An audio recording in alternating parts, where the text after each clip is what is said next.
स्वागत है आप सभी का आपके अपने YouTube channel Vinod Hindi point में। आज के इस वीडियो में पढ़ने वाले हैं उपसर्ग, जो Bihar state Hindi second paper के सिलेबस में लगा हुआ है। और इस वीडियो में उपसर्ग से संबंधित जितने भी तथ्य हैं वह डॉक्टर वासुदेव नंदन प्रसाद और डॉक्टर पृथ्वीनाथ पांडे की किताब से लिए गए हैं, क्योंकि ज़्यादातर प्रश्न इन्हीं दो किताबों से पूछे जा रहे हैं। डॉक्टर वासुदेव नंदन प्रसाद की किताब आधुनिक हिंदी व्याकरण और रचना और डॉक्टर पृथ्वीनाथ पांडे की किताब नालंदा सामान्य हिंदी। इन दो किताबों से एस्टेट की परीक्षा हो या फिर टीआरई की परीक्षा हो, सबसे ज्यादा प्रश्न इन दो किताबों से पूछे जा रहे हैं। उपसर्ग कहते किसे हैं? उपसर्ग उस शब्दांश या अवयव को कहते हैं जो किसी शब्द अथवा अवयव के आदि में जुड़कर उसके अर्थ में विशेषता या परिवर्तन उत्पन्न करते हैं, उसे उपसर्ग कहते हैं। उदाहरण के लिए जैसे कर्म लिखा है, कर्म, अब इसमें आप जो है सु जोड़ दीजिए तो ये हो गया सुकर्म। ये इसकी अर्थ या विशेषता हो गई सुकर्म, अच्छा कम। अगर सु की जगह आप कु जोड़ दीजिए, यहाँ कु जोड़ दीजिए तो ये कुकर्म हो गया। ठीक है, कुकर्म और सुकर्म। तो यहाँ पर जो है कहा गया है जो किसी शब्द अथवा अवयव के आदि में जुड़कर अर्थ परिवर्तन कर दे उसे उपसर्ग कहते हैं। संस्कृत में जो उपसर्ग हैं, संस्कृत और हिंदी दोनों से पूछे जाएंगे, तो दोनों को आज के इस वीडियो में पढ़ने वाले हैं। अति से जो शब्द बनते हैं, अति उपसर्ग से अतिकाल, अत्यधिक, अतिरिक्त, अतिशय, अत्यंत, अतिक्रमण, अत्युकट, अत्याचार, ये सभी अति से निर्मित शब्द हैं। ठीक है, विकल्प में ऐसे इस तरह से पूछा जाएगा, अति से जो है कौन सा नहीं है, तो अति उपसर्ग से इतने शब्द बनते हैं, आप याद कर लीजिए। अधि से देख लीजिए, अधिकरण, अधिकार, अधिपाठक, अधिष्ठाता, अध्यात्म, अध्यक्ष, अधिशासी, अभिसार, ये अधि से होने वाले हैं। अनु से, जिसका अर्थ है पीछे या समान, अनुक्रम, अनुचर, अनुज, अनुरूप, अनुस्वार, ये सभी अनु से बनने वाले शब्द हैं। अप से अपकीर्ति, अपभ्रंश, अपमान, अपव्यय, अपहरण, अपशब्द, अपशगुन। वीडियो में उन्हीं शब्दों को रखा गया है जो महत्वपूर्ण है और बार बार परीक्षा में पूछे जा रहे हैं। अनु, अधि, अति, अभि, ये सभी इसी तरह के शब्द हैं जो बार बार परीक्षा में पूछे गए हैं। अभि का देख लीजिए, अभि का अभिमुख, अभिलाष, अभिसार, अभ्यास, अभ्युदय और अभियान। अव से, अव का अर्थ है नीचे, हीन, अभाव, पतन। अवगत, अवगाह, अवनत, अवसान, अवस्था। ठीक है, अवगत, अवगत, अवगाह, अवनत, अवसान और अवस्था, ये अव से बनने वाले शब्द हैं। आज से देख लीजिए, आकर्षण, आकार, आचरण, आजीवन और आरंभ। अलम, अलंकार और अलंकृत। आविर, आविर्भाव, आविष्कारण, आविष्कार, आविष्कृत। इति से, इतिश्री, इतिवृत्त, इतिहास, इति कर्तव्य। उत या उद से, उत्कर्ष, उत्तम, उन्नति, उत्पन्न, उल्लेख, ये महत्वपूर्ण है। उप से, उपकार, उपदेश, उपभेद, उपयोग, उपवेद, उपनिवेश, उपासना। तिरस, जिसका अर्थ है हीन या तुक्ष, तिरस्कार, तिरोहित, छिपा हुआ, तिरोभाव, अंतर्ध्यान। दुर या दुष से, दुराचार, दुष्कर्म, दुर्गम, दुर्दशा, दुर्लभ, दुर्जन।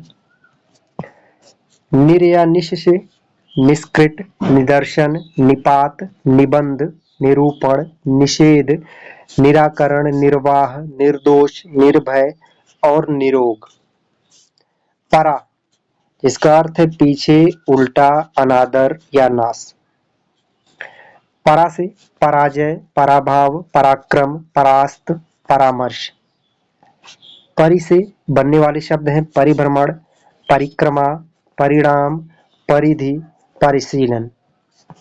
प्र से, प्रकाश, प्रख्यात, प्रचार, प्रबल, प्रस्थान। प्रति से, प्रतिकूल, प्रतिक्षण, प्रतिवादी, प्रत्यक्ष, परोपकार, प्रतिनिधि। पूरा से पूरा काल, पूरा तत्व, पुरातन, पूरा लिपि, पूरा विशेष, पूरा वृत्त। प्राक से प्राकथन, प्राकर्म, प्रकटन, प्रागैतिहासिक। प्रादुर से प्रादुर्भाव और प्रादुर्भूत। बहिर से बहिर्द्वार, बहिष्कार, बहिरंग, बहिर्जगत, बहिर्मुख। वि से विकास, विज्ञान, विवाद, विशेष, विस्मरण, व्यर्थ। सम या सन से संकल्प, संगम, संग्रह, संतोष, संन्यास, संयोग, समालोचना। इन सब में हलंत है सम। सु से सुकर्म, सुकृत, सुगम, सुसंगठित, स्वागत और सुलभ। ये थे संस्कृत शब्द के निर्मित उपसर्ग। अब पढ़ते हैं हिंदी उपसर्ग। अ अचेत, अजान, अथाह, अबेर, अनमोल, अनोखा। अध से अधकच्चा, अधपई, अधपका, अधशेरा, अधमरा, अधखिला, अधजला, अधकचरा, अधकहाँ। अन से अनहित, अनिच्छा, अनसुनी, अनगढ़, अनमोल, अनपढ़। उ से उनीदा, उज्जड़, उचक्का। उन से 19, 29, 49, 59, 69, 39, 79। औ से अवगुण, अवगुण, अवघट, अवसर, औढर और अवघड़। कु से कुयोग, कुसमय, कुरूप, कुपात्र, कुपूत, कुसंगति। तु से दुकान, दुबला। नि से निकम्मा, निखरा, निडर, निधड़क, निर्लज्ज, निहंग और निहत्था। बिन से बिन देखा, बिन ब्याहा, बिन जाने, बिन बोया, बिन खाया।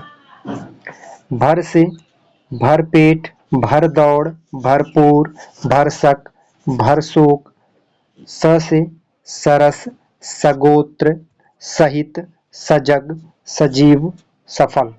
सु से सुडौल, सुघड़, सुशील, सुयोग, सुजन, सुपूत, सुबुद्धि, सुचेत और सुलोचना। उर्दू उपसर्ग। अल अलगरज, अलबत्ता। एन से एन जवानी, एन वक्त। कम, कम उम्र, कम कीमती, कमजोर, कम बढ़त, कम हिम्मत, कम अक्ल, कम समझ, कम वक्त, कम सिन। खुश से खुशबू, खुश दिल, खुश किस्मत, खुश मिजाज, खुशखबरी, खुशहाल। गैर से गैर मुमकिन, गैर मुल्क, गैर वाजिब, गैर सरकारी, गैर हाजिर, गैर मिजाज, गैर कानूनी, गैर सरकारी।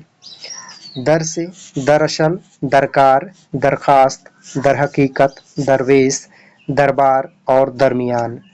ना से नाउम्मीद, नादान, नापसंद, नाराज, नालायक, नामुमकिन, नासमझ, नाबालिग।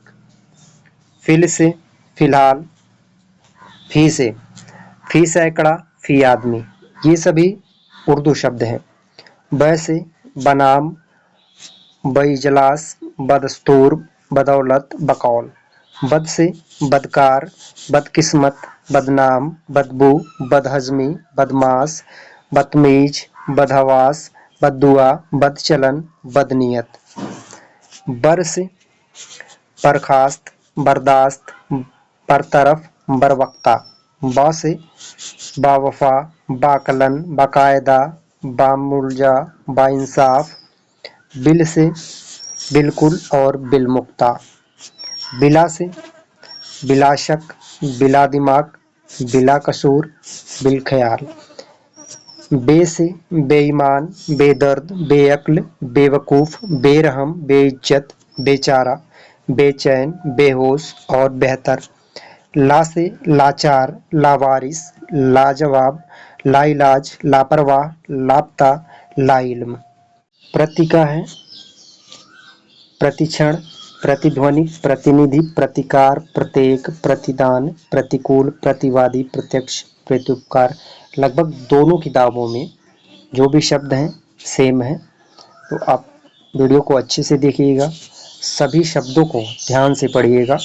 इनमें से प्रश्न पूछे जाएंगे, इनसे बाहर कोई भी प्रश्न नहीं होगा। आज की प्रश्नोत्तरी यहीं पर समाप्त होती है।